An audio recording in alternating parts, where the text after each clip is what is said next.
Well, audience, it's been another month, and instead of starting the way we usually start with these monthly Attack on Titan chapter reviews, this month obviously being chapter 133, came out earlier today. You're here for my friendly thoughts, but I just want to point your direction to another work of fiction, another masterpiece. A little bit like Attack on Titan, the 1996 movie Space Jam. It has a great theme song that might be applicable to this chapter in some way. Might reference the title we have here, I Believe I Can Fly. A few days ago, we came out with a little last-minute predictions video. We like to do these things from time to time. Actually, every month, because they get big views, even though they're miserable, and they're completely useless, and they're no good videos. And it didn't even really help the channel this month, it more hurt it, but one good thing did come out of it. I told you so. That's all we got to say. We'll get to it later. There seems to be some flying going on here. And maybe 5 days ago I said something about that, before everybody doing it. People calling it an arse pull now. I mean, if you think it's an arse pull that somehow Falco's Titan can fly because of its Beast Titan spinal fluid or whatever the fuck, we'll get to it later. But I just want to know that if it's an arse pull, I predicted the arse pull, which makes me a genius. So all you have to do is admit that I'm a genius. And then you can talk about it being an arsepull. But if you don't want to do that, you don't want to call me a genius. That seems like some quality fucking writing that was foreshadowed quite a bit. One by our Marley Admiral man back in chapter 93 it would have been, because the first two chapters post 90 are about the big fight and the fort or whatever the fuck. And then after that he's like, don't we have a Titan with wings or something? Maybe referencing something he remembered from when he was young, because the Titan cycles are, 13 years? They are 13 years. Why do I think they're 9 years? Because I get my 9s and my 13s in Attack on Titan confused. It is 13 years you're a Titan shifter, right? I think so. Also, we're live on Twitch. You can see the fucking Twitch chat going. They're talking shit, spamming emotes, reveling in the fact that you're in the presence of a genius. But besides all that, what were we talking about? 13 years. Yeah, well, we'll talk about all the foreshadowing there was that a Titan was going to fly eventually. Remember the beginning of chapter 91? Falco got his hand up, looking at the flying seagull above. The wings of freedom, literally. It's quite a bit. We'll get to it later. But I Believe I Can Fly, Attack on Titan, chapter 133 review by your friend, the local genius, Mr. Kyle. So we're going to go chronologically like we always do. The PowerPoint is a lot longer than it is usually, but it's also got a lot less text. We didn't fucking finish this PowerPoint again. That's no good. But maybe we're not a genius after all. Maybe that was just a joke theory that I wasn't that sure of and didn't think was actually going to happen, but then it ended up happening. That might be true. It might not be true. But let's go back here. Depressed Alliance, don't forget about the bombs in the background. This is our first panel here. Is Chat saying anything clever or funny? Seagull, whatever the fucking bird was, I don't know. Every few streams I clear out the ones I accidentally upload. Minty's talking about his clips. It better not be another Design Away Survey Corps or the OG Flying Titan wings. Maybe it's like a time travel thing. So Depressed Alliance, whatever the fuck. We open the chapter on shots of everybody on the plane depressed. Now, this shot would have caught me up to date, because I thought Yelena went with them, because I'm an idiot. And last-minute predictions, I think Minty was the one that corrected me and said, Yelena isn't on the fucking ship, you idiot. She is on the ship, she's not on the plane. So this would have helped me with that, because it establishes who's here and who's not for anybody that still would have been confused. Look at the rumbling sound effects going. This is going to be an iconic motif before this fucking series is done. You see these fucking symbols, you know you're in some shit. It took Hanji from us. It nearly took the Malayan families, or the Eldian Malayan families, from the internment camps later in the chapter. But it's going well. This isn't very easy on everybody. The Malayans think that, I said calling them Malayans, but Reiner and Pieck think that everybody they love is dead, and the Paradisians have killed their comrades to get this far. That's what Connie and Jean aren't happy about right now. Mika's is just sad because Eren's not doing things. Levi's sad because his wannabe girlfriend just died. It's all a sad time. Armin isn't in the shot. He's too busy being a leader, as we'll see in a second. So everybody's down on their fucking laurels here. They're not having the best of times. In fact, it was the worst of times. But they'll come together. a little bit as we proceed here, and they will do it magically. We should probably... I was doing my meme gag at the beginning. I think this chapter was fucking incredible. Originally, I thought it was okay. I thought it was a fun chapter. I think I even tweeted okay chapter. Okay, cool chapter. You should follow me on Twitter too. That's fun. The more I thought about it in making the PowerPoint and rereading it a few times, this chapter is incredible. We were teasing top 5 chapters earlier, but really the way it like shifts between certain perspectives and gives all of the characters moments to shine. Every character on the plane, plus Kiyomi, Annie, Mr. Leonhard even. Who else? Eren gets some focus here, even Ymir. Baby Ymir comes back. Like, we're shifting through characters and we're giving them all moments. It's the end game now. For real this time, even though we've been saying that forever. A lot is going on, and like the characters have to be dense with what they're saying, what it means to their character arcs, what it means to the story arc, and everything like that. We'll go through it all as we progress here. I have a feeling this is going to be a longer chapter review, especially than last week's, which I think was only an hour long. Where are we up to? Yes, they're all depressed. Don't forget about the trusty bombs we've got on board. Explosion abound in the upcoming, now confirmed final battle. We'll talk about that later. But look, there's a lot more bombs. Look at this shit. Bombs for fucking days over here. Later they talk about Armin exploding on top of Eren. That's pretty hot. But if that doesn't quite do the trick, they could just... I feel like this is going to end in an Onyekapon kamikaze thing. I feel like that's the only way this works. Like, he crashes the plane into Eren, and the bombs go off, and therefore that's his contribution is the word I'm looking for to the battle. How do you feel about kamikaze Onyekapon? Is this a yes or no? New Elena this chapter, which is probably why the chapter had good pacing. She's too crazy. She throws everything off. Might be true. Some Chekhov's bombs stacked up, probably for Onyekapon kamikaze charge. Look at Mr. R thinking things through. Anne is back. My boy Armin. Why? Well, never mind then is asking. Chat isn't caught up yet. The delay might be more than I think it is. But I think because what is Onyekapon going to do? He's going to drop him off, and he's going to fly around a little bit. How are they going to get out of here? Well, there's all those air blimps around, and Onyekapon also flies the air blimps, but I don't know. Fucking Pieck will swim him there. Remember how the Titan has weird swimming abilities? Maybe that'll come back. The Pieck's probably going to die, right? Maybe a more important character? No, but it would be like Onyekapon's little thing. It wouldn't be the final blow to Eren, but it would be like Onyekapon like contributed. He did something. I don't see any of these characters. Like Pieck is like the easiest to kill off here are Pieck and Connie. Connie I don't even think is going to die anymore.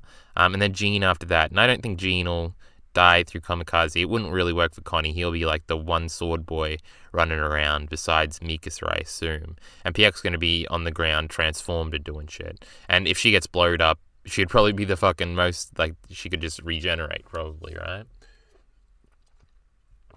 Though Zeke couldn't regenerate when like half his body was blown off, right? He was struggling. Or he didn't really... No, because he didn't have the will to live, right? He had given up. He's like Mr. Kasavier. Kasavier. Or whatever. Whatever was going on there. Ymir came, touched him up a little bit. But yeah, I feel like it'll be Onyekapon's thing. I think that'll be cute. It'll be a great send-off for him. He'll have a big emotional moment. They're doing good with the side characters with emotional moments, as we'll get to Kiyomi later. Otherwise, I don't know. Onyekapon survives and has a happy life. Fuck that shit. Last page of Attack on Titan, Onyekapon with Eldian wife. Jaeger on suicide watch, maybe. Well, the only black guy in the group is the first to die. It wouldn't be the first, and Hanji's already dead. There's a good little panel, we'll talk about that here, where Onyekapon is like, Hanji protected this plane, so I gotta go through with it. I mean, it's better than the Asian, like, if Mikasa did the kamikaze thing. That was written by a Japanese man and Mr. Isayama, so, you know, he gets points. He's got the kamikaze pass, but I don't know what's going on. We'll see. Maybe he just drops the bombs on them and comes in clutch at the final second as a cool air move, and they roll out the back there. They are on a cart, as we can see here. We're spending so much time on this first fucking panel. Mikasa and Jean are sitting next to each other. Is Isayama scared of sex? Yes, he is. Rumbling sound effects are still a great motif. We talked about that at the beginning. Mikasa Like, is Gene really mad because he's like thinking about all the things he killed, the people he killed, and everybody he loves that he killed? Or is he doing that because he's next to Mikasa? I don't know. Maybe Isayama in the final moments will actually go with the ship. Who knows? A determined Onyekapon and Armin the leader, Rip Hanji. I put Rip Hanji up here because this already fit here and I couldn't put the Hanji thing. But Onyekapon has a moment earlier than this panel, like the panel right above this panel, where he's like, Hanji protected this plane, so I got to do it, showing like his devotion to Hanji because they became friends and shit. It was sweet. It was cute. Also, I think there was a moment last chapter, right, when Hanji was doing the big I'm a die now thing. Onyekapon had a special reaction to that, I think. I can't entirely remember last chapter. I feel like that happened in one of the face shots that everybody got. Let me just check on chat real quick. Enlightened Tipsy. I feel like I saw that's a name that was like from 2 months ago or something. If you know Isayama likes Breaking Bad, he'll pull something like Eren lives or dies. He wins either way, maybe. Levi will be the new founder titan, outlasting all his comrades in the coordinate, maybe. Levi building sandcastles, maybe. Well, so many people have suggested the Kiyomi suicide thing. I don't think that's going to happen. Is Kiyomi going to fly with him back? I don't know. I don't know why. It's just because she's Japanese. Kyle hasn't seen it. Hasn't seen Breaking Bad. I haven't. I really want Mikasa and Jean to end up together. And had boat sex. And is a G now. Maybe that's what happened. Maybe when we cut away. Gabi is Gun Devil. Onyekapon is a big cum tier. Has a big cum tier.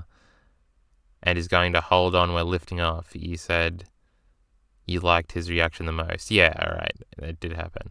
Also, Armin's trust in Onyekapon is cool. A continuation from chapter 118. Remember that? Yes, Onyekapon did let him out of the jail thing. But yes, I talk about this here, but this Armin panel is really great, of Armin still being like not leader Armin and not quite sure of himself, and Onyekapon is trusting in him, and he has this moment of like, oh no, I'm Armin, I'm actually a bitch boy. And then he has this panel where he's still got the sweat thing on his arm, and he's like, I will. And then this pose, which is like, I just fucked Annie on that boat pose. He's going strong here, he's now a leader, and he'll fuck some shit up, and he doesn't look back. So hopefully this is the last wimpy Armin we ever see. I feel like it might be. I feel like this is the whole point. Onyekapon, everybody, literally everybody in the world, which I have said over here, is trusting in Armin in this moment to pull through and actually become the leader he's been destined to become from the beginning. And we've been teasing through all of his speeches and all of his plans. It's the very, very beginning. And this is the Armin that's going to actualize that here. This panel is fucking really good. Even the leaks put through waifu look really good and slick. But yeah, look at that pose. He's looking good. Then Armin, who isn't in the depression-riddled opening shots, is talking with Onyekapon. They talk about how they only have half a tank of gas. Like, they're only just going to get there, and he's going to be like, all right, I don't have enough gas to actually land, so I'm going to fly it into fucking Eren or something. I'm telling you, it's going to happen. They talk about how they only have a half gas. Onyekapon assures Armin that they will get him there to Port Salta, whatever the fuck it's called. Salva sounds better. He's doing what he can, and he asks Armin to do the same and stop the rumbling. Armin has a final moment of being unsure here before realizing everybody is counting on his leadership, literally everybody in the world, and becomes the more confident leader he needs to be, reassuring Onyekapon. Am I coming around on Armin? I think so. ... And here he is. Diversity is our strength. We've got a woman, Asian, black person, short people, and a bunch of maybe Jews working together to change the world, to save the world more so. That was just a funny thing. I remember thinking that, I also thought about this while I was thinking about that. Isn't it weird how the most, weirdly, oddly, in the weird anime Japanese way, progressive anime have been the ones that I've seen, leftist Twitter shit on recently, like One Piece and Attack on Titan, the two, weirdly actually progressive in some ways shows. are the ones that get shit on the most by people who don't really understand them, calling the Attack on Titan the fascist thing and the One Piece the problem with the women thing. I just thought that was funny. Because One Piece has the Okama thing, and Mr. 2 and Luffy are like best friends and they queer out together. And I'm not using that in a derogatory term. That's something Mr. 2 says about himself all the time. When you realize Okama way is O come my way, it's fucking great. One Piece is good. Remember Impel Down? I haven't even gotten that far, but I've seen the YouTube clips, right? It's weird. How much of the world is already gone because Eren moves fast? Maybe Jews? Well, the Eldians are like all maybe Jews, right? They're supposed to be fucking Jewish analogy. Analogy? What's the word I'm looking for here? They're supposed to be like, they got the fucking armbands on, alright? Jewishness is ambiguous. Sometimes Attack on Titan has some real fascist vibes before the Mali arc. Well, never mind, then always comes back and says, are there progressive manga?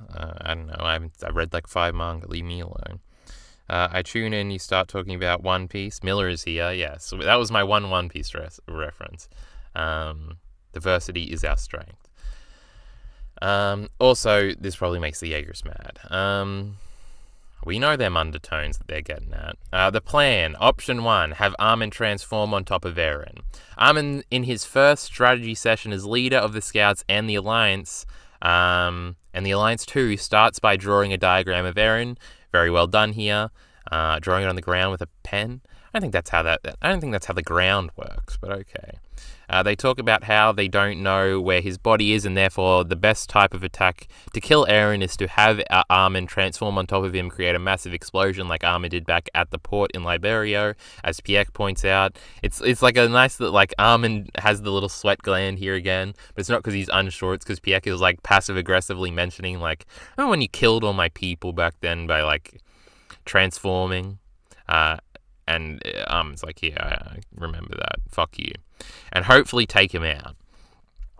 We've long theorized how they would potentially take Eren out, and this seems like a worthy plan. This won't work. It'll do some damage, I'm pretty sure, but like it's not going to be this simple. But it is a very clever strategy. Like in Shinganshina, when they return to Shinganshina, and it's called the Return to Shinganshina arc. Fuck you.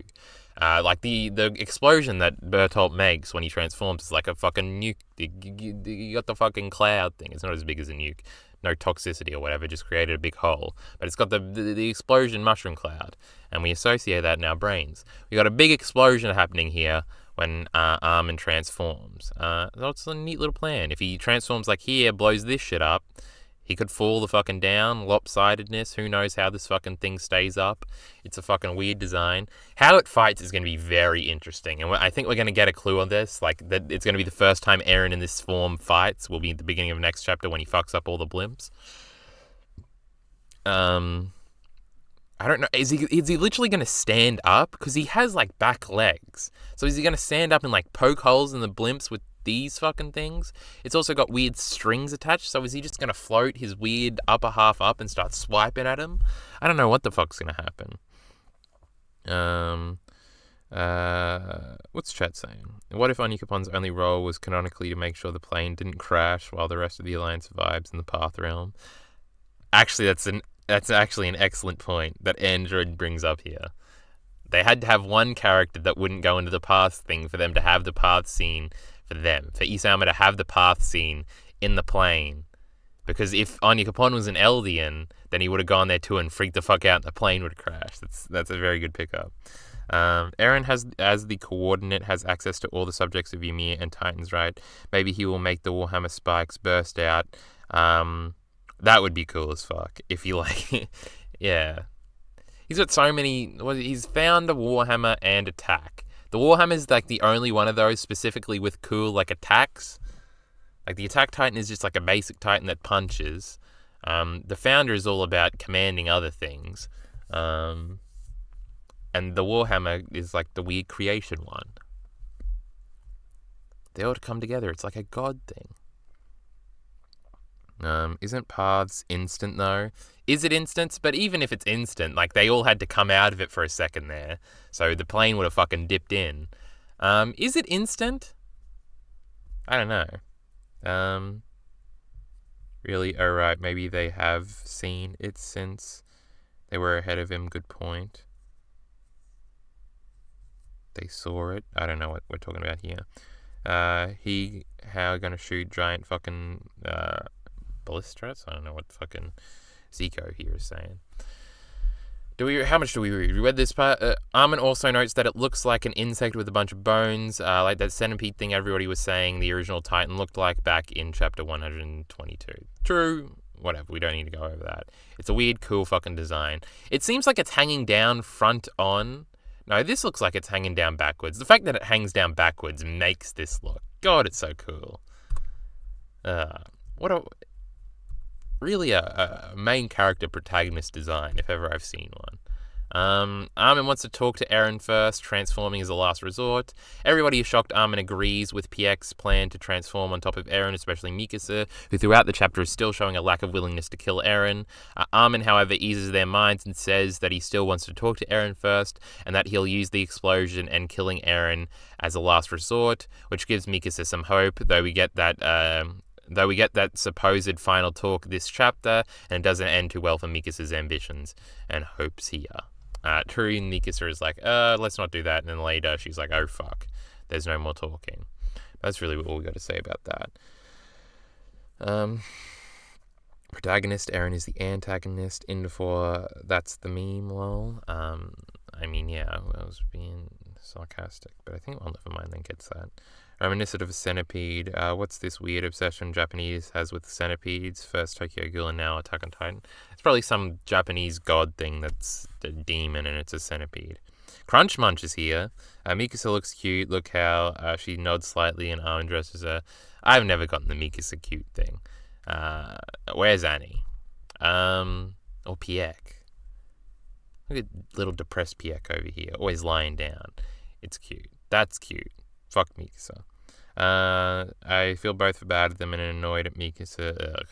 Mikasa's gonna fucking scarf something with Eren eventually. We gotta talk about when you said you hated me and if you were being honest. I wanna see what Eren says about that. He was just mad at her at the time because they're brother and sister. Haha, no sex. Or maybe they're brother and sister and sex. We'll see what happens. I still think she's going to leave the scarf at the grave or something and be like, well, he did some shitty things, but I still loved him. Huh. I don't know. Man casa. Am I right, fellas? Minty is joking, you see. The sarcasm is inherent in his joke there. The plan, option 2, kill Zeke and stop the rumbling. Levi really wants to kill Zeke. And then we get Levi chiming in.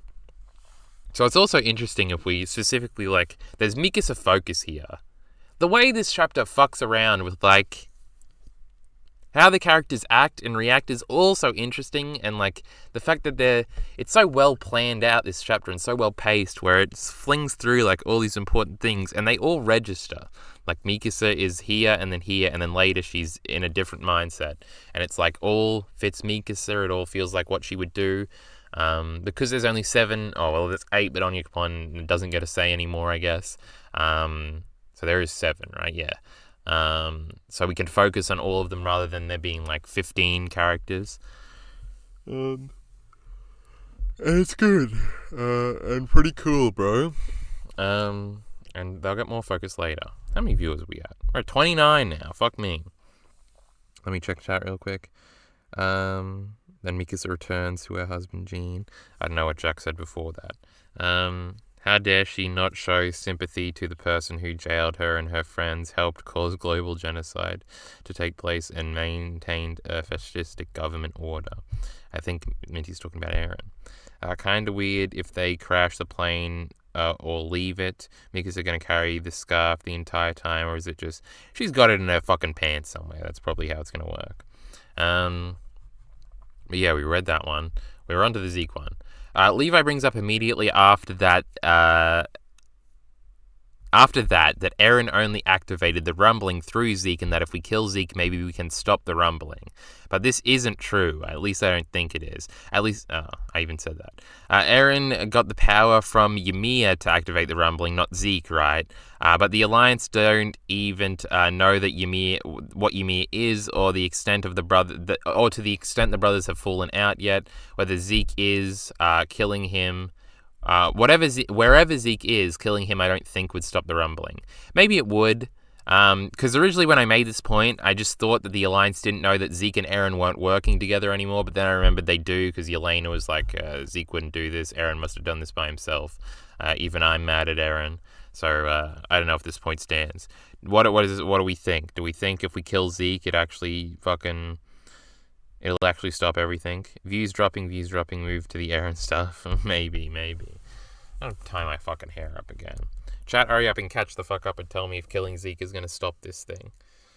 We're talking about Zeke. Everybody's... The old people who were always like, we need to see more Eren, where they were like that for like the last 10 chapters, have now become the Zeke people, who every chapter are clamoring for more Zeke. Or Historia. I see a lot of that too. When's Historia coming back?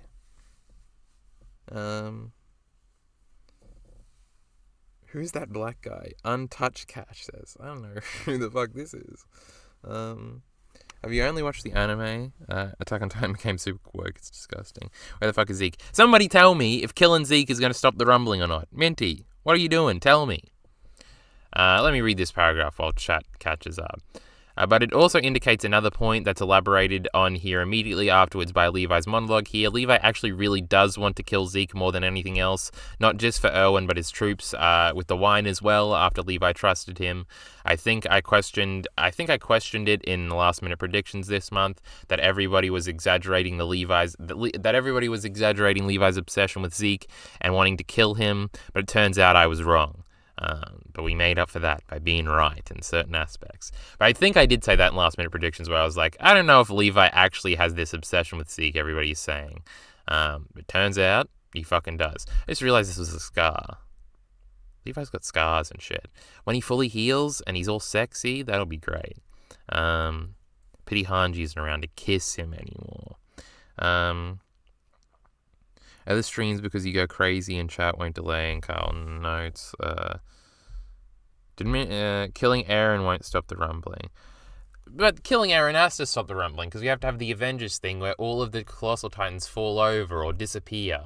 If we just convince Eren to stop, he can like do hold hands with little Ymir and little Eren, and they can do a weird chant, and they'll be like, Colossal Titans don't exist anymore. Or maybe, that's how we get out of the Titan cancer thing. Gabi convinces them with the old talk no jutsu, and they just remove all traces of Titan from the world, because Ymir can do that, because she's mystical and shit. And then we don't have to deal with Titan cancer, and Annie and Armin can flash forward and have kids. And then just Eren has to die. Reiner will die in the battle too or something. Zeke will be dead too. Maybe Reiner survives now, who knows? But I always thought about that. How are we going to get the happy ending if they have Titan cancer? And I used to think about that for Eren as well, but Eren's going to die now. So it's just for Armin and Annie. Who else has a Titan? And Falco. Him and Gabi they have to wait some years because they're still very young. But they got to do the flash forward family thing too. And Falco can't die in 13 years, and Gabi's going to get the Attack Titan here soon, as we'll talk about in an upcoming slide. And she can't die. Well, they would die around the same time, so it'd be cute. And didn't we do the math that Armin and Annie would die at the same time too, because she was in the crystal and that doesn't count, and Armin's had it for certain years. But yeah. I see Anne saying initially I thought it was stupid if Levi killed Zeke. Levi's not going to kill Zeke at all. He's going to try, he's going to get mad at them, and they're going to have to work together, and it'll play into the theme. Levi will not kill Zeke, I'm almost certain. Unless, like, after they work together and win, Zeke is, like, dying, and he says, Levi, you can do it if you want. Get your revenge. And then Levi will probably just say no, and he'll watch him die, just like he watched Kenny die or something. That'll be a parallel. How the hell did Carl change the word attention to delay?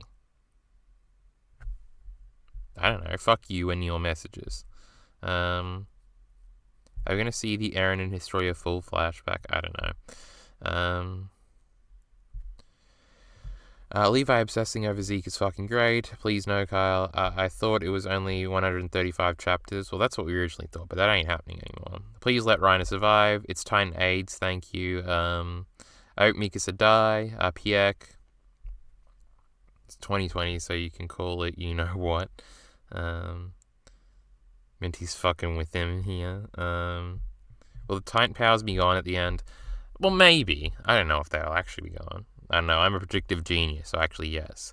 But they have to get around the Titan cancer thing, and I always thought when Eren, when he finally got access to the Founder's power, because you can rearrange the bodies or whatever the fuck, that he would, remove that, and that would be how they get out of the fucking, the Titan cancer thing. They have to get out of it somehow.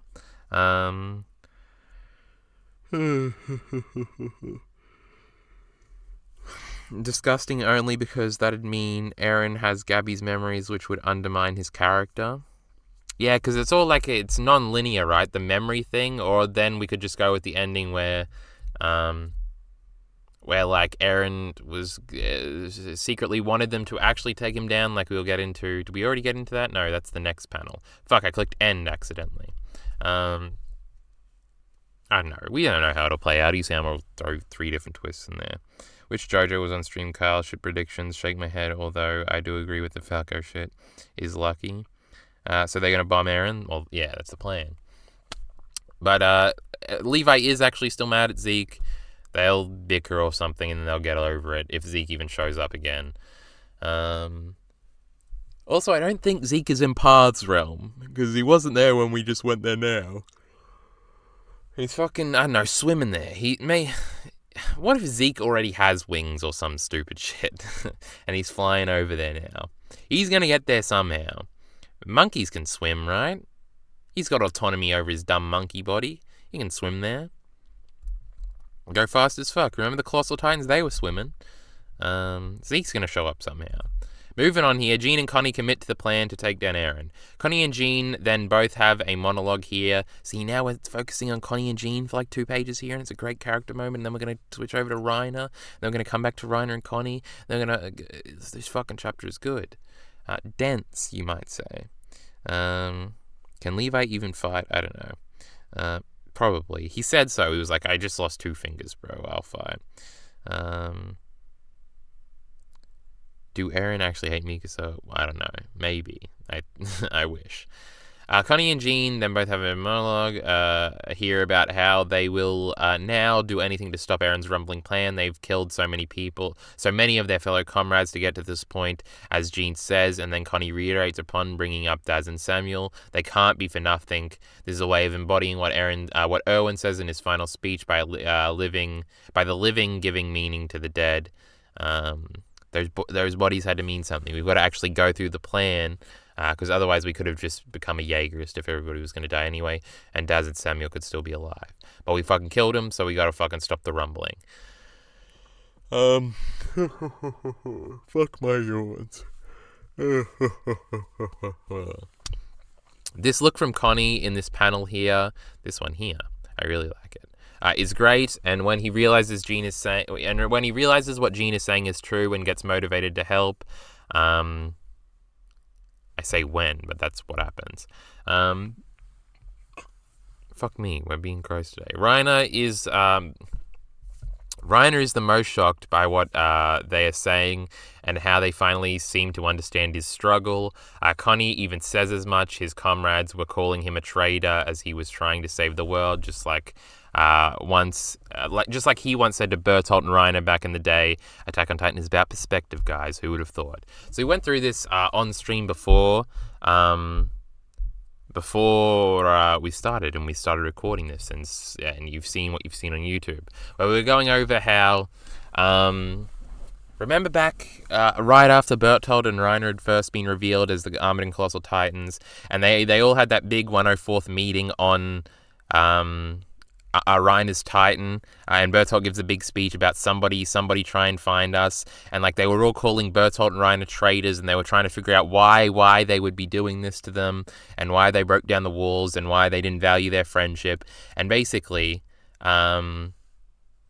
Connie was in that position where he was accusing them of being traitors and he didn't understand. And then he was on the reverse side of that with the Daz and Samuel situation where they were calling him a traitor and he couldn't, and he just didn't have the time to explain to them. They didn't have the experience. They didn't have the perspective to understand why Connie would want to stop Eren and why he had to, because he was trying to save the world, just like Bertolt and Reiner were trying to save the world back then. So it's like now they fully understand Reiner. They understand because they had to like kill their own comrades too for the betterment, to save the world, for the greater good, just like Reiner had to do back in the day. Thought he was doing back in the day. And it's like, well, now we understand each other. We're in the same position, getting accused of being traitors by people who didn't understand us, but who we actually did care about. So it's like showing Connie, because remember, Connie was the most fucked up that Reiner and Bertolt had betrayed them. That was like a notable thing that was always in Connie's character. And now he finally understands. He's like, oh, like they didn't actually hate us. They just couldn't explain it to us. There was just too much to understand. We wouldn't have understood back then. We didn't have the perspective they had. But now we have a similar perspective.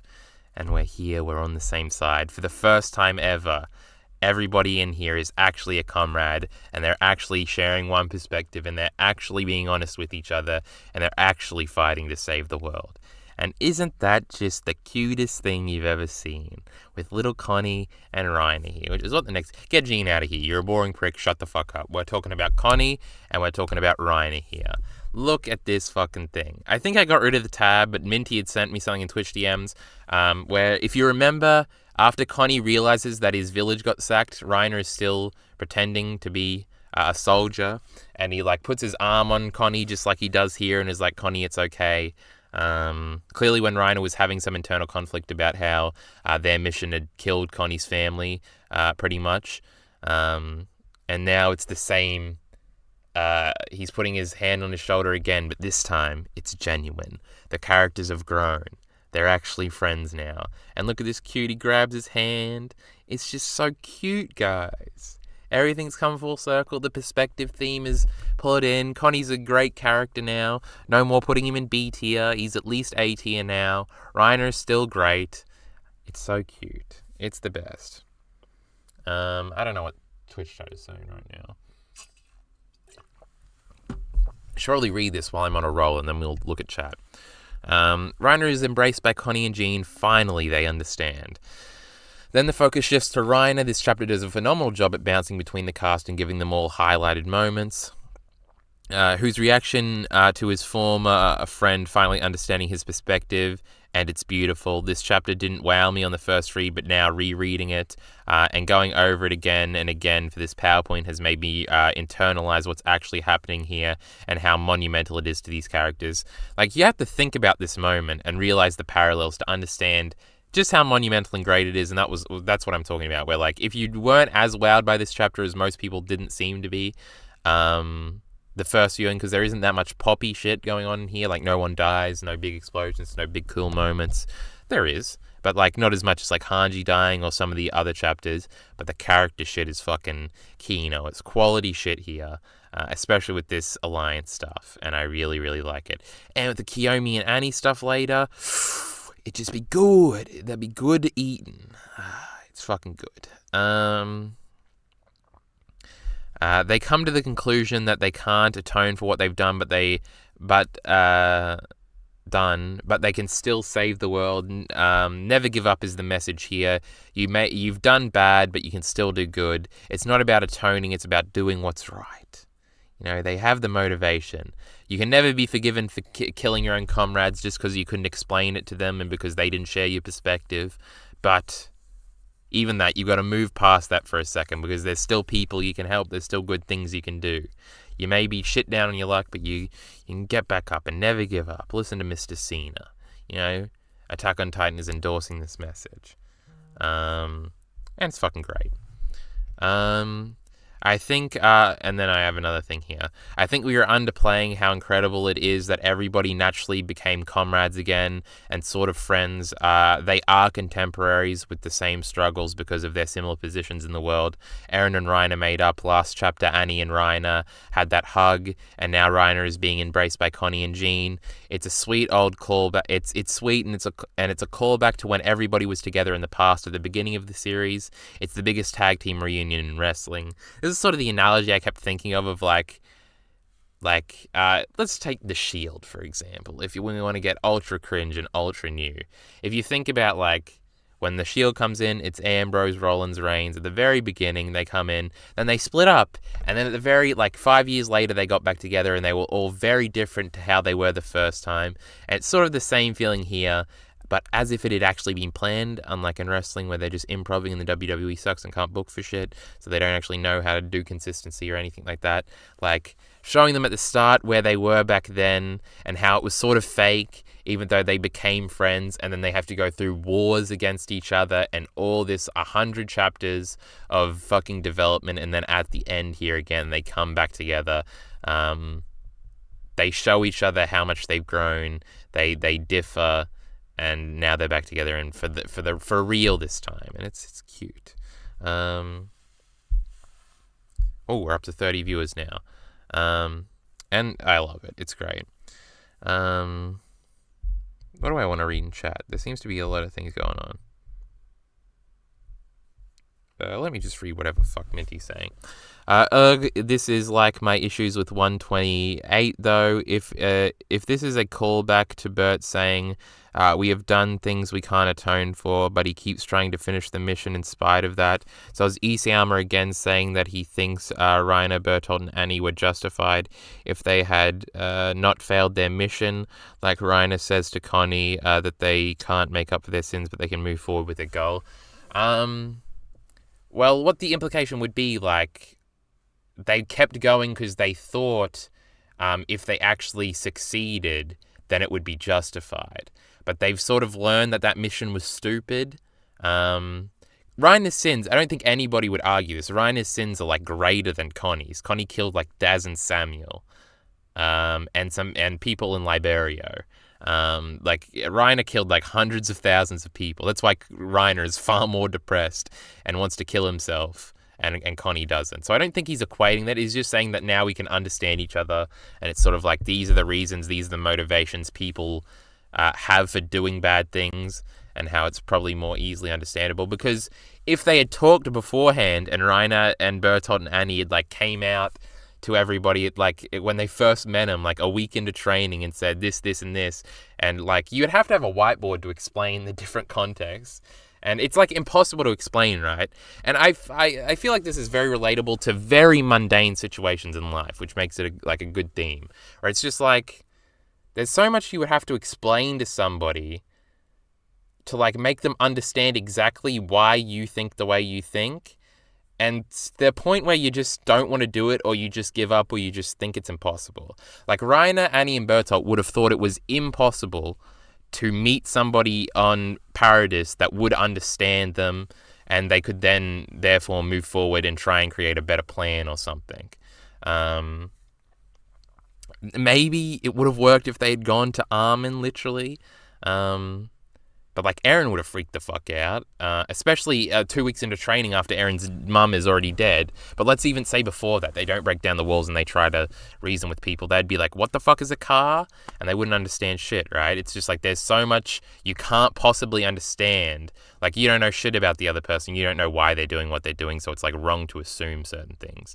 It's more like the plan, and sort of like everybody has their own perspective, more so than justifying Reiner, Bertolt, and Annie. Speaking of pasting things, Kyle, I wrote the thing for the it's too difficult to explain thing, and what's Attack on Titan's answer is. Well, I don't know, send it, I guess.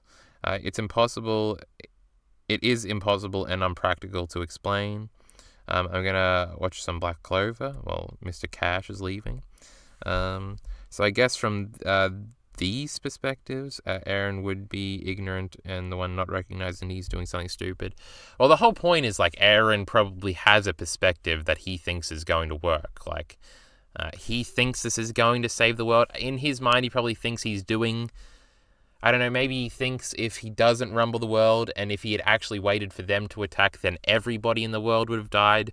Or this can be explained with nukes. You can just say, if we defend Paradis from the world fleet, let's say he doesn't do the rumbling and they come to attack eventually, and then they destroy everybody with the rumbling and all the world's armies and say, like, don't fuck with us. And then in 20 years, or however long it takes, 5 years, 20 years, however long we think the technology would take, and they invent a nuke, and then they, like, nuke them, well, then everybody's going to die. But then it would just be the Paradisian people, but maybe some Paradisians survive and then activate the rumbling or something.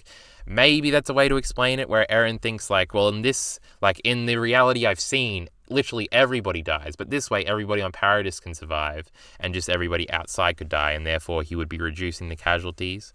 I don't know. We don't know Eren's perspective or whatever, but let's not take away from Reiner and Connie being cute here. It's more so they understand each other, I think, than, like, understand the theme is more of what's going on, especially with the characters here. We can, again, it's super hard to do a thematic analysis of the series overall when it's not all finished.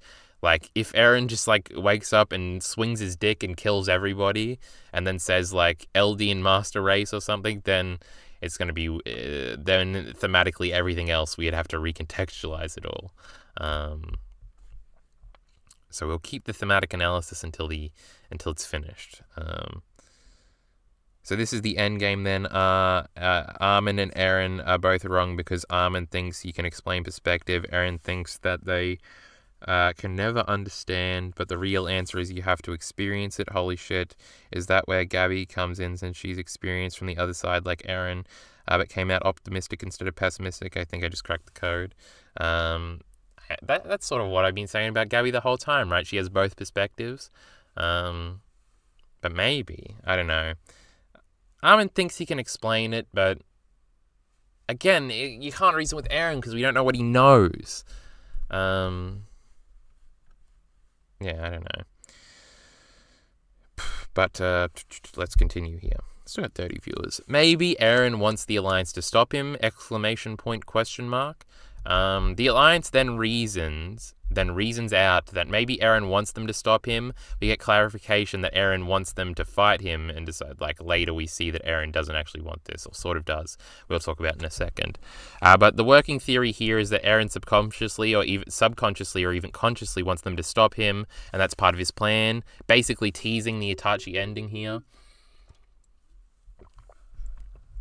Armin did this back in chapter 118, and Reiner's doing it now, to the point where I'm not sure if it's like Isayama saying, like, no, Armin still trusts in Eren too much, he doesn't realize how far he's fallen, or if he's actually teasing that Eren will do the Itachi thing, and like he wanted to make himself the martyr so they could kill him, and then they could become heroes in the rest of the world's eyes, and they saved everybody from the rumbling, and therefore they'll leave Paradis alone. I don't know. I don't know where we're going.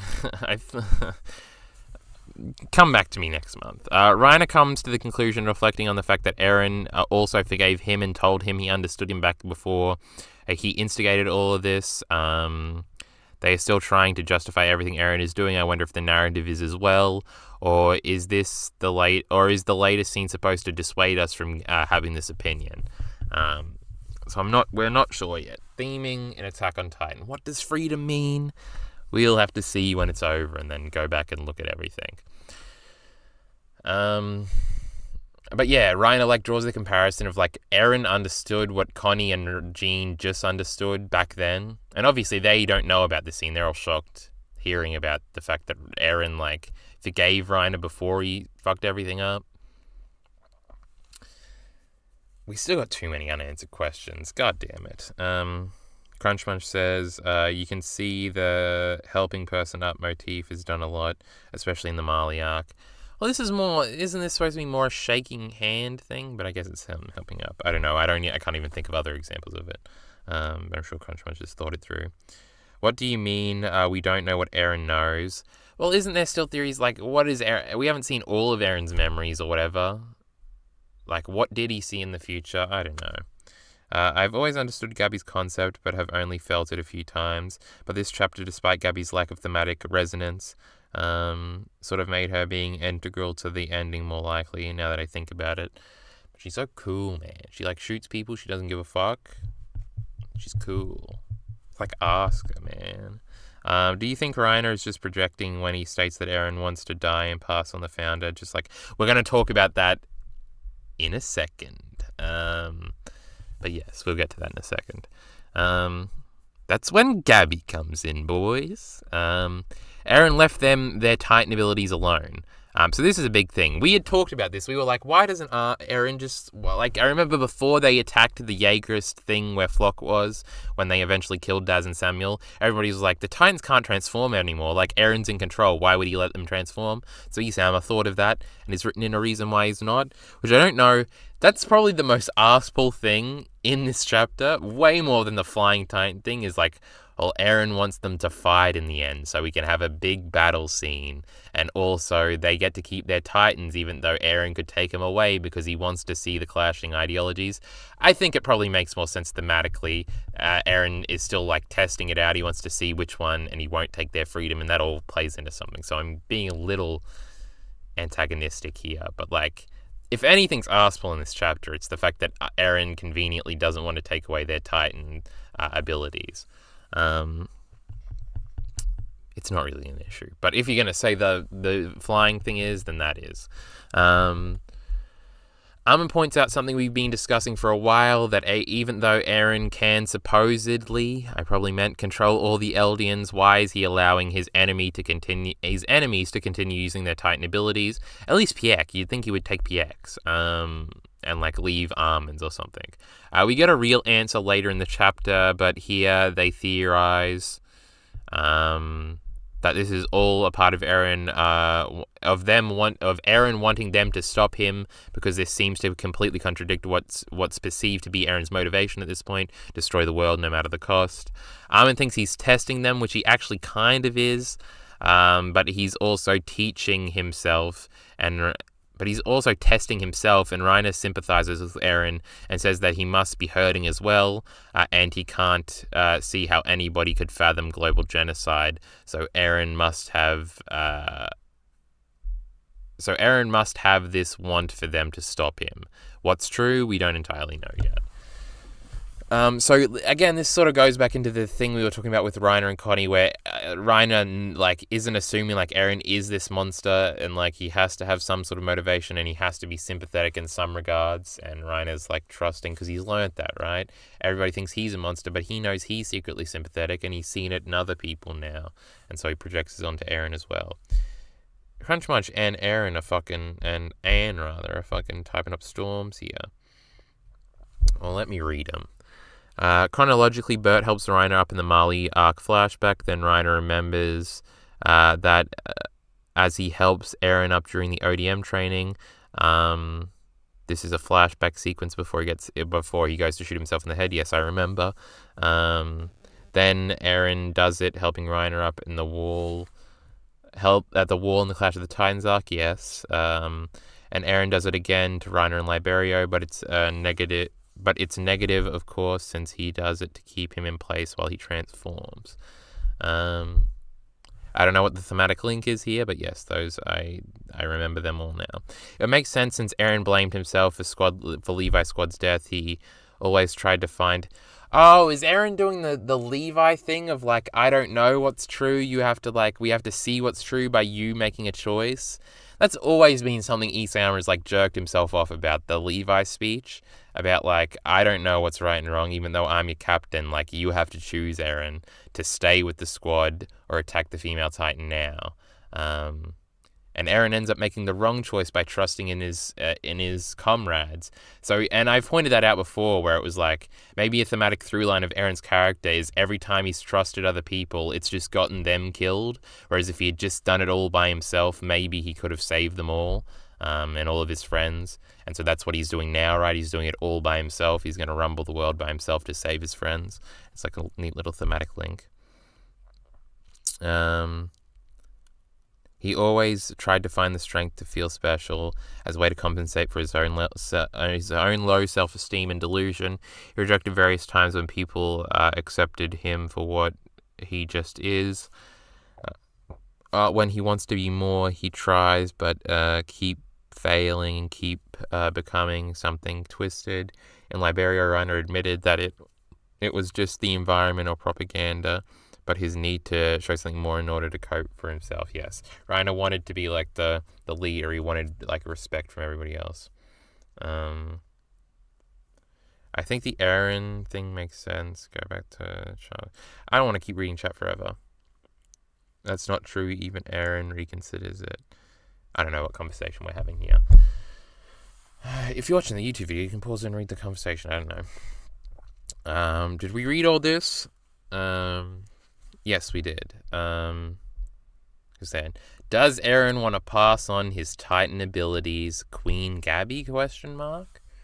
There's an implication in this monologue Reiner goes on here that's cut off by them being transported into the past realm, where Reiner, and thus the narrative, tease again for the first time in a while that Eren might want to pass his power on to someone. There's no way the laptop is going flat already. How long have we been streaming? Goddamn! We've been spending forever. We're turning this fucking brightness down and you're going to have to deal with it. Because we got to speed this shit the fuck up. We've been talking about bullshit for too long. We haven't even got to my gloating about the Flying Titan yet. There's so much to say about this chapter. It's really good. Transported the Titan tells us again that Eren might want to pass on his power to someone. Now, the GABI theory was a popular one about a year or so ago, but it's been put on the back burner recently. But those parallels that everybody is sick of hearing about were very, very real. She was the female Eren for a little while there, and she's the only major character without a Titan ability now, besides the Ackermans. And Connie, I wouldn't say, is a major character, and Jean's a pussy, so fuck him. If Falco hadn't become the Flying Boy 101, I'd be freaking out right now that he would be the best candidate, but maybe our queen still has a chance. If GABI and Eren talk somehow, and Eren finds something in her and is like, maybe you could do it better than me, and gives it to her to try and change something, and therefore Eren wasn't actually special, he had to pass it on to somebody else, the next generation, the female him, who actually came out of it all optimistic, and therefore he's not special, and that plays back into the Carla speech that I'm begging to come back somehow, even though Shardis is dead and I thought he would be the vehicle to reintroduce it, and therefore GABI is the special one, she's the queen. Maybe? I don't know. What if it's Mikasa? There was one shot in the chapter that I didn't put in the PowerPoint, but I remember it was like, but what if it was Mikasa? What if... I don't know. The Mikasa thing, I remember having a monologue that I wanted to go on about it, but I've completely forgotten it now. Because I got distracted by our queen getting that Attack Titan, and the Founding Titan, and the Warhammer Titan, and probably some more if somebody wants to get eaten. GABI did nothing wrong, emotes being spammed. Eren left-wing authoritarian. I don't know what Technos is talking about. Dictator, Eren Lamau.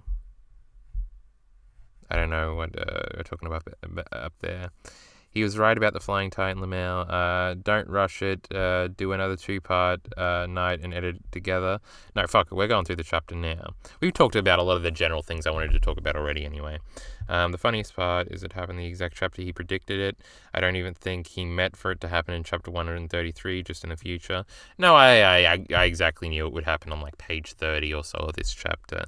I'm pretty fucking good at this shit. I like how we all forgot about Historia and that baby. It's probably Eren's baby. Who cares? We're on to just the pages now. We don't have to read things, so we can speed through some things. Then they end up in the Paths realm. It's really cool. Visually, it always has been. When they were all running to little Eren, I thought about the eclipse a little bit, and it freaked me out, but we're fine. Everybody, what did this say? The Alliance in the Paths realm. Everybody gives their own speech to Eren. Armin goes first. Again, this is a great moment of like... Firstly, Levi points out Eren, and I thought that was cute. He's like, yeah, little shit's over there. And they're all like, oh, it's little Eren. What the fuck's going on here? I think that might be after this. But even so, we're going to mention it now. Stop now, no one will touch Paradis for centuries after this. You've shown enough terror and destruction. We can sign a neutrality pact with this. Nobody has to die anymore. The island is safe. Right, Armin then has a line down here about how, it was their fault that Eren had to do this. I don't know if he means, it's our fault that we made Eren care about us, that he wanted to do this, or if he's blaming their inaction to force Eren into a crazy plan or something. I don't know what he meant by that line. Also, do we think this is true? We talked about this in chat earlier, and people were like, no, that's not true, and some people were like, yeah, it is true. So leave a comment down below telling me, God, YouTube comment sections are awful, but telling me, I feel like this is Isayama saying that this is what would happen if Eren stopped now. Nobody would fuck with them for a while, but then they'd get really vengeful probably and be like, you killed everybody I know and love. I'll fucking kill you. And then they start up an army or something. I don't know. I don't know if this would actually work, but this is Armin's rational appeal of we've already achieved the goal, and Eren later is no, I'm doing the whole thing just to make sure I can't gamble on Paradis's future. It has to be absolute. So all these fail, but it's cool that we get different speeches from our four main. Even Levi gets a mini line here. But then we go into everybody gives their own speech to Eren, then Jean and Connie go. Eren, please leave the rest to us. Don't murder for our sake. There's a big point. Eren just taking everybody's autonomy away from Paradis and doing what he assumes is best for them without actually counseling them or asking them, since his friends wouldn't want him to do this for them. And you shouldn't really take their wants into your hands and do it for them. That's kind of not asking for consent and taking their autonomy away, and that's not good. Connie is freaking out here, always the emotional boy, tears in his eyes. Eren, I hated you when Sasha died, but you must have been grieving too. But I only thought about myself. Again, Connie now understanding perspective is well, Eren obviously was going through something. They all basically they understand and aren't mad at Eren. None of these characters really are. They all understand perspective now, but they're still appealing to him now on an equal in perspective footing, and it's still not getting through to him. So I don't know what we're going to. I don't know what we're building up to. I saw somebody say the blimps at the end would just fly over Eren straight for Paradis Lamau. That would be hilarious if they're going to bomb Paradis as a last-minute vengeance thing. That's actually good. I don't think that's going to happen at all. I think Eren's going to fuck them blimps up, but that would be great. The importance... I can't reach out. We gotta fucking get through this shit. Everyone gives their own speech to Eren, then Mikasa and Levi chime in. Mikasa, again, we talked about the difference in the speech bubbles where these guys are yelling it, and Mikasa, who's in the acceptance stage of grief rather than the anger of trying to scream at Eren for him to understand. Mikasa is with the normal speech bubbles, form is content. We all saw that video. It was cute. And it's just cool. She's just quietly please come back. And this is a line Mika has said to Eren a million times. Please come back. Give Eren back. She just wants him back all the time. She's always chasing after him. It sort of epitomizes her character. And I did have a monologue about Mikasa and how Eren definitely hates her, but I forgot it, and we went over that earlier in the stream. You should watch the VOD. If you're fucking watching this on YouTube now, you should go back and watch the beginning of this fucking stream from the VOD. You can go on Twitch. They keep the VODs around for 30 days after they're streamed. All the juicy stuff was before the YouTube fucking video started. Follow us while you're there, create an account. Give me your Amazon Prime or whatever the fuck. I don't know how that works, but it gets me money somehow. Then Levi here is yeah, Eren, I'll only kick your ass if you don't stop now. So Levi's hey, say something. Levi getting frustrated and be because Levi says at the beginning of this, he's oh, he was listening, because there was a big thing about, is Eren listening to us right now? And it turns out, I guess he can hear and see everything, just like the seagull last time was hanging around weird places. So I guess Eren can see and hear everything, because he immediately heard their conversation and is responding to it now. Unless he just knows through paths, time travel thing, that they would have this conversation right now and he had to intercept them right now. He hasn't actually heard it. He just has a memory of it. I don't know. Then again, the different text here epitomizes Eren's voice is floating in the background. It's echoing. Again, we talked about all this before stream. Eren responds and we get the talking out of the way here. I can't stop the rumbling. I can't gamble Paradis's future. I'm going to keep moving forwards. The moving forward meme coming back again for the forces of evil. I don't know. Do people really still care about the keep moving forward thing? I feel like everybody's had this explained to them that like it's actually the most generic fucking line a main character could have. Keep moving forward just means get back up. So yeah. So there's 3 different types of text betrayal in the path. We have to write the white over the sky and the speech bubbles. On text outline, there's one point that stitches styles right up as Ymir appears. I think Isayama might be taking advantage of the manga format.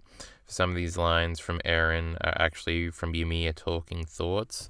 No, because Ymir can't talk, bro. She don't got a tongue. And we like her that way. That sounded more pervy than it meant, and more sexist than it meant. Like, we don't like women who talk, but, like, I like the fact that she never speaks, and that's, like, makes her more ominous, and makes her more sympathetic, and shit like that. I'm sick of it being repeated. Keep moving forward. Well, it's a motif, right? Of course we gotta repeat it. It's, like, his thematic whole thing. Is Zeke gone forever? Zeke will be back. Just completely ignoring Eren to destroy the one thing he has been doing this all for, or at least what he keeps saying it's for. Yes, it could be great. Carl digging the hole deeper. Fuck, you're still in the girl thing. But yes, if Paradis gets destroyed, like, what would Eren do if they actually, like, nuked Paradis now and Paradis is gone? Like, does he keep rumbling in vengeance this time? Because he doesn't seem to be vengeful. I wonder what he would do. That would be very interesting. No one clipped. Quite sad. Yeah, fuck you. The Alliance sees Kid Eren in the Paths realm, so yeah, the cool weird panel we talked about before stream that you're going to watch the VOD for, the analysis of the off-kilter panel, just like the Bertolt one a few chapters ago in 128.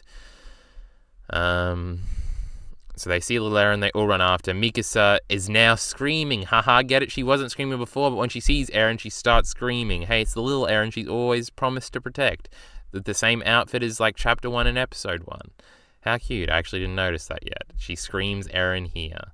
And Armin's asking them to tell him.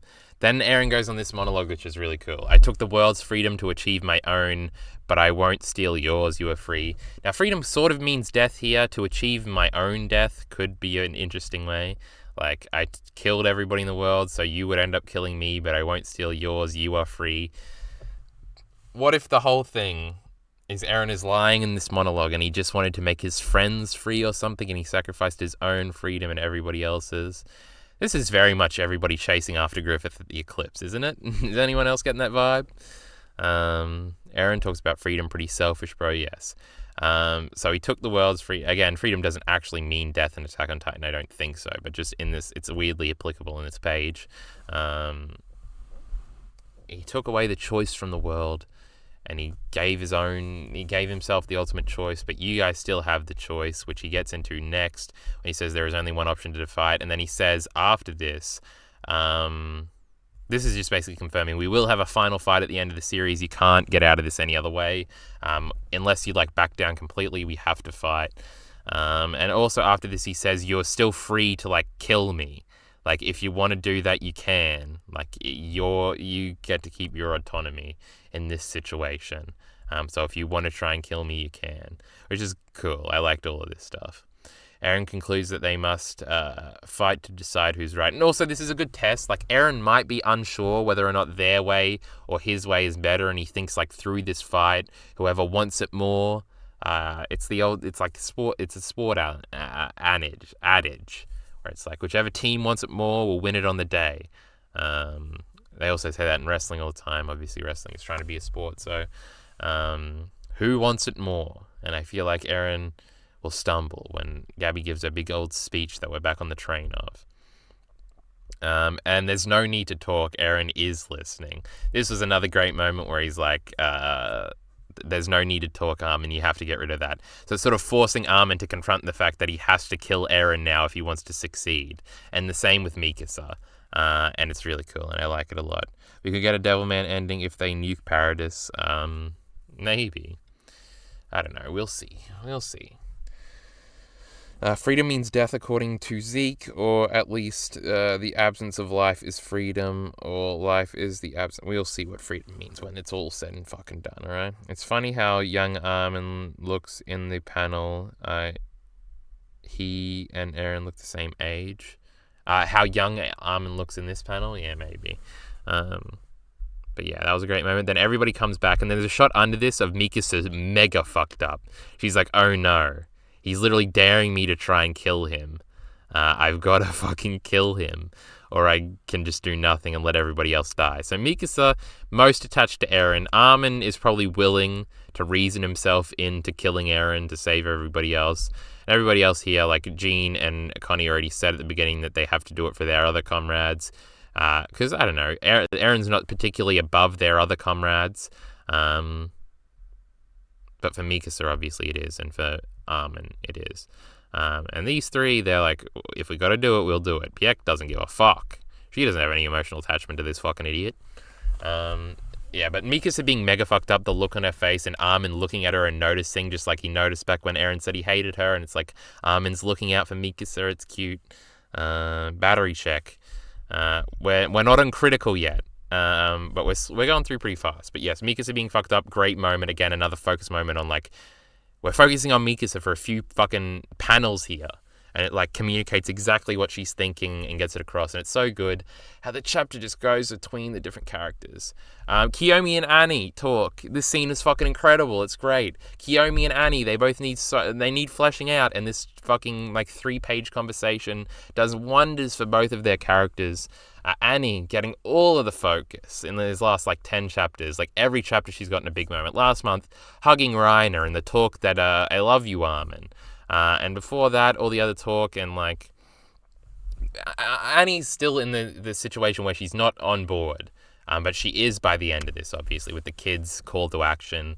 And everything like that. But this conversation was basically, it's weirdly translated to say that the respect for others is, like, the most important thing. But I think when the official translation will come out, it'll be, like, the connections you have with other people, and, like, love is what's important. It's the connections you have between each other. That's why you want to save each other. That's why you want to save the world.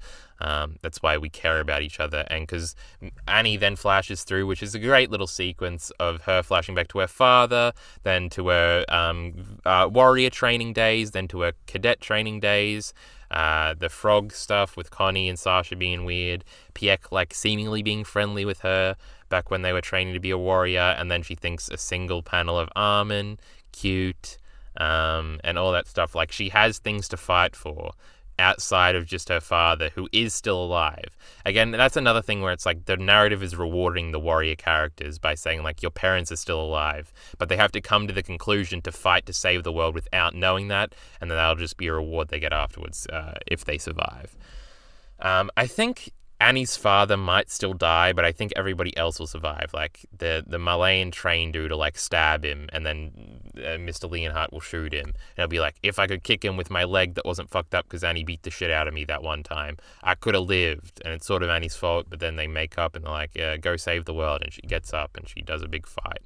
But this conversation was fucking great. Kiyomi getting over her greed and everything and saying that she will help Paradis no matter what, and putting, like, everything, her personal things aside for the betterment of everything, and coaching Annie through the same thing, sort of being like a wise elderly matriarchal figure for Annie here, because she only has the father figure, right?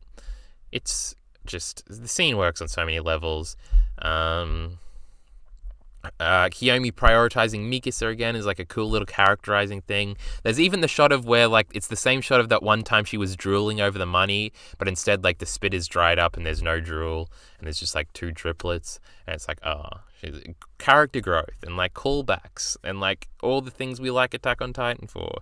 It's so good. Kiyomi calls Mikasa Hiruzu's pride, and Kiyomi has pride in 128 when she says, I won't die without a fight.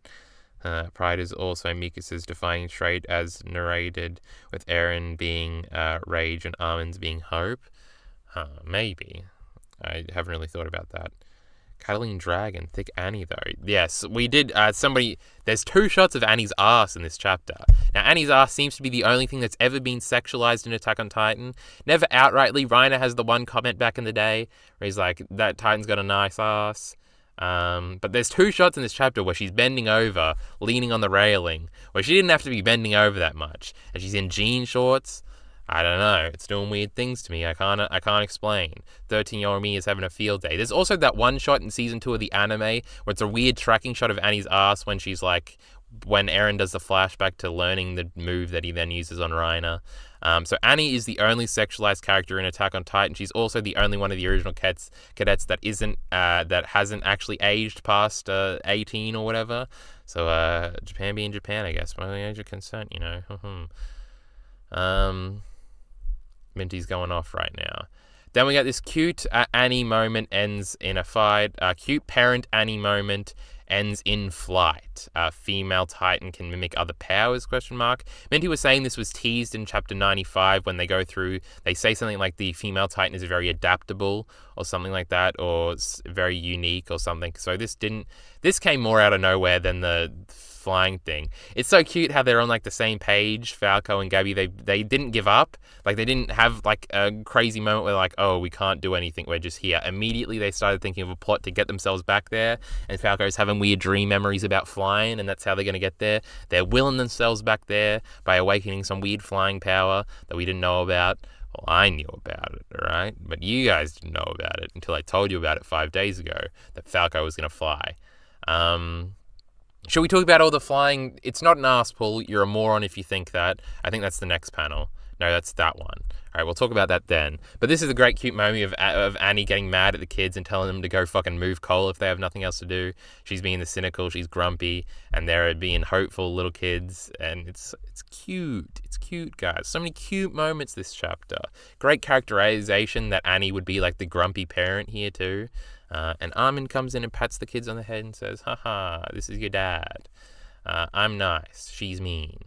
And then she like comes back to reality and is like, you saw Zeke's memories? Why would you see Zeke's memories? You ate Galliard. Porco, our boy. He's like, could see sex with Historia memories if he has Ymir's memories. That was a whole thing, right? We thought like Falco would meet Historia or something and talk about Ymir. Maybe. But there we go. Annie's Titan summon scream could be borrowed from Zeke. It could, yeah. We were talking about this. That could be borrowed from the founding Titan. She also has armor sometimes, like on her nape and on her fingers, right? That she could have gotten by eating a bit of Reiner or something. But yeah, it seems to make sense. I have faith in Isayama that he planned this out quite well, and that this will be explained to retroactively explain a bunch of things that make sense when you put them all together. Calling it an arse pull just seems to make people mad because they don't want Gabi probably to go back to the fight because, or it's just something, people saying arse pull probably just thought about it for 3 seconds because it came out of nowhere, which it's supposed to in the narrative. Like, it's literally a shocker to Annie that, like, the Titan can fly, even though if you go back and you see the part with the Admiral in chapter 93 where he talks about a flying Titan and imagining it, because remember, when that originally happened, everybody was like, the Warhammer Titan's going to have wings, and so we originally thought that was just a clever joke subversion to make us think the Warhammer Titan would have wings, and the Warhammer Titan didn't. It was like, oh. But then now we're realizing that there's another potential Titan here, which is the Jaw Titan that can fly. And that Admiral dude was old as fuck. So that's like 13 years for Titans, and then they transition. So maybe he saw the old Beast Titan that could fly, like when he was a kid or some shit, or when he was first a cadet or whatever the fuck. Because they seem... Minty was arguing with me, but it seems to imply that the Beast Titan doesn't have to be a monkey, because remember, Zeke has the little monkey toy, so it makes sense. Like, it's very coincidental if he just has a monkey toy when he's a kid and then he becomes the Beast Titan. But it could also mean like he became a monkey when he inherited the Beast Titan because he was into monkeys. We never saw Kasavia's Beast Titan form. It could have been, what's the smartest animal? Like, dolphins are supposed to be smart. Kasavia was a scientist boy. He was a fucking weird dolphin thing. And this also makes a lot more sense for the season 2 opening. Remember how there's all the weird beast that's running along with the Beast Titan that's in its monkey form? Like, those could be previous Beast Titan people. So even that makes sense because Isam has this shit all planned out. And there's a bunch of reasons why it's not an arse pull. And people are just mad. Hoes be mad. Because Eren is made to look more like the antagonist again here, and the Jaegers are mad and they're looking to nitpick just like 126. This shit was No, he asked if they have Titans that can fly. Also, I said I agreed with the idea. I don't know, fuck Minty. This ain't his show. I'll beat him up.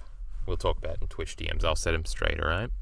While he's doing all that unpaid work for the Last of Us 2 video for me. Female Titan can mimic other powers. We talked about all that. Falco dreams of flying in the clouds. This is a cool fucking panel. This, I don't know. It's not a good thumbnail, but it might end up being the thumbnail. Harry Twitch is a new name I just looked down and saw. Also, remember Kasabian said his Titan wasn't useful in combat. It was probably a fish or something. He was a fucking dolphin. Headcanon, Kasabian was a dolphin. Look at him. He's a dolphin. Let's be honest.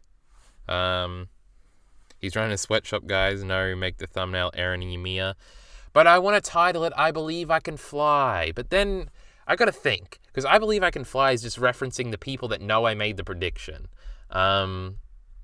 And it's not going to attract outside viewership.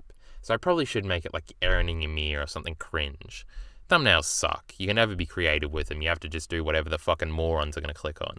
That's you I'm talking to, you YouTube audience that are watching this now.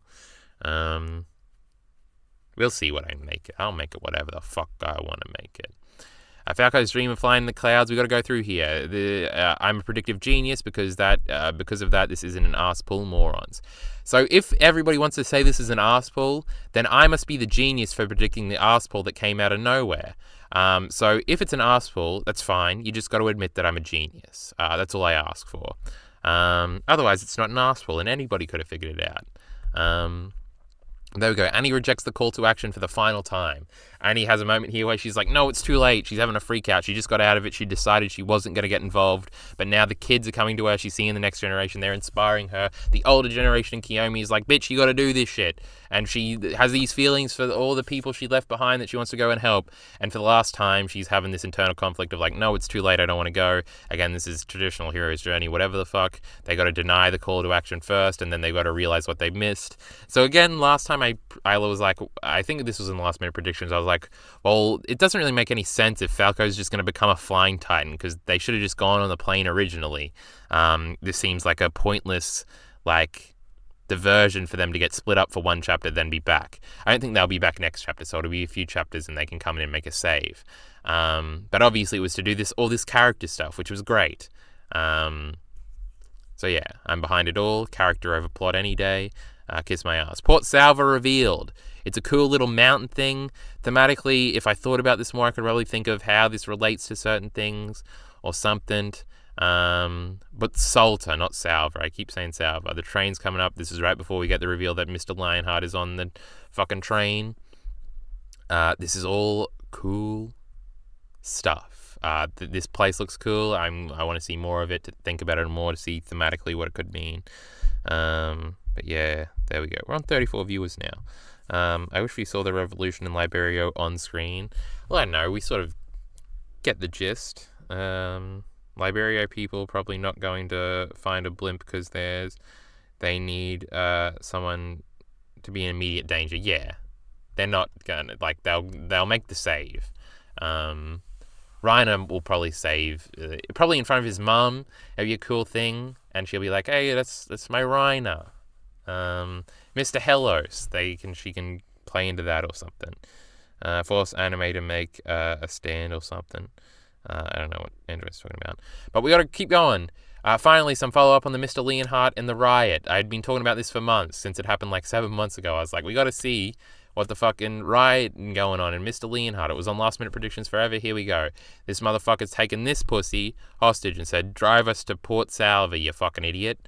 And he's talking shit to Malayans, even though he's supposed to be a nice Eldian who doesn't talk shit to Malayans. He seems to be the only one. Reiner's mother and Gabi's parents especially seem to still call the island people devils and shit like that. So they're not all down with the progressive agenda. Some of them are still indulgent in some racism here. But he's got a gun and he's really cool. But yeah, this is all a great way to make everybody that we care about even tangibly, even though we probably don't care about these people that much, from Liberio come to be at the final. We're introducing more characters into the final battle here too. I think Mr. Leonhard will die. That's my new prediction. Everybody else will survive. So they can reunite with their family and shit like that. This also lessens PX's chances of dying if her father is right there. What if the reason this thing is like this is so someone jumps off it to commit suicide and it's PX's father after PX dies and he's sad? Maybe. Someone might swan dive off of this thing. I don't know. And this is the final thing here. We haven't even got a critical message that the thing's going flight yet. How much percentage? We got 18%. The last stand. So the military is still around. They're on these airships. We talked about them earlier. That maybe they're going to Paradise to nuke it, and that'd be hilarious. Hitch would die though. We like Hitch. But, like, we're going to see Eren in this Titan form fight for the first time. It's good that the military, like the global military, is making a few last stands. They made the last stand originally when Eren first got to the land, and now again here. It makes sense that they wouldn't just all retreat. Somewhere, somebody's got to be like, we got to stop this shit. We got to fight somehow. And it's these blimp people. And it's a good strategy, right? Titans can't fly. This Titan can't stand up on these back legs here and flick up and fuck us up with its weird strings, or it's not going to create weird ice burst, whatever the fuck, with its Warhammer ability. It's not going to start chucking Colossal Titans up at them, is he? Who knows what the fuck's going to happen here, but Eren's going to deal with them somehow. It's a bombing fleet. They're going to blast the Titans to smithereens from above. It'd be interesting if they killed like a bunch of them. I don't know. As the end approaches again, total war begins. So this is like the final battle. There's going to be some bomb craters everywhere that we could use tactically in a fight against Eren. It'll make the environment look even cooler. This is the final battle place. Here we are. Next chapter going to be a parallel of 81 when Zeke goes, why do they keep trying? As more people emerge from the dust and the destroyed suicide charge, but Eren is the villain now. That would be pretty cool, Minty. It would be. Eren just turns around Lamau, maybe. A Thanos throw. I don't know what that is in reference to. I don't remember Thanos throwing things, but I could just be an idiot. Lol, only 20 chapters adopted then. I don't know what we're talking about way up here. I would say suicide isn't a thing in Attack on Titan, but that guy that shoots himself in the mouth, that old guy who hangs himself in chapter 96, he did hang himself, right? It wasn't Reiner. I remember that being an interpretation at the time, that Reiner and Berthold had killed him or whatever. Eren wouldn't be frustrated that they keep fighting, probably. Yeah, maybe. Truth is here. TJ the Goat is here too. If Mappa doesn't split the season, we're fucked. Fuck the anime. Who gives a shit? The panel got me depressed because it hit me how Attack on Titan is almost over. Yeah, it's almost over. And it would be crazy to make Zeke angry. Zeke's going to get on... Zeke can be on top of this thing and start throwing rocks down. That could be another thing. This thing looks big as fuck. Like, this is a normal-ass mountain. This is a train. Train goes up and around. It's a weird thing. Like, I guess they take off from up there. I don't know. It's a weird shape. It's going to be interesting somehow. Let's look at comments from the fandom if we haven't already. If we haven't, fuck off, that's it. Well, you certainly don't have time to go on Reddit and laugh at idiots. I haven't really seen a lot of negative reaction to this chapter. If we see, I'm sure they'll be in the comments, and I've decided and I'm not responding to comments anymore. So if you like the chapter, you got to get in there and fight on behalf of it, I guess. I thought it was fucking spectacular. But I think we'll let the YouTube audience go here. Speculation for the final arc being a movie, Ava style, end of Attack on Titan. That'd be a cool adaptation. But we'll zoom in here. We'll go back to the start. As we say goodbye to the YouTube audience and judge my idea. That would be interesting. Annie will become a Colossal Titan because she mimics the Titan's power, and that's when they're inside of her. Maybe she'll become big or something. I don't know. But with that being said, for the YouTube audience, this was a little shorter than I wanted it to be because the laptop decided to go flat, but it was probably just about as long as everything else. This chapter was dense. There was a lot of shit to talk about. Ask me a comment if I missed something that you want my fucking, not recommendation on, want my thoughts on, I guess is the word I'm looking for. But with that being said, Twitch chat is saying goodbye to you, waving now. We have how many viewers? 31 live viewers. I think we got up to about 34. There was that one chapter we got up to like 45 or something, but we don't talk about that anymore. I don't even remember what chapter it was. It was like 3 chapters ago. It would have been one of the Eren ones, I think. So yeah, that's why it got all them views. But with that being said, there should be scripted Attack on Titan videos coming out very soon, so you should be excited for that. Also, Digest should be out tomorrow, because I had to drop working on it today so I could work on the PowerPoint all day, and it didn't even get finished. This should be uploaded real quick, though. So with that being said, finally, support links is in the description below. Thanks.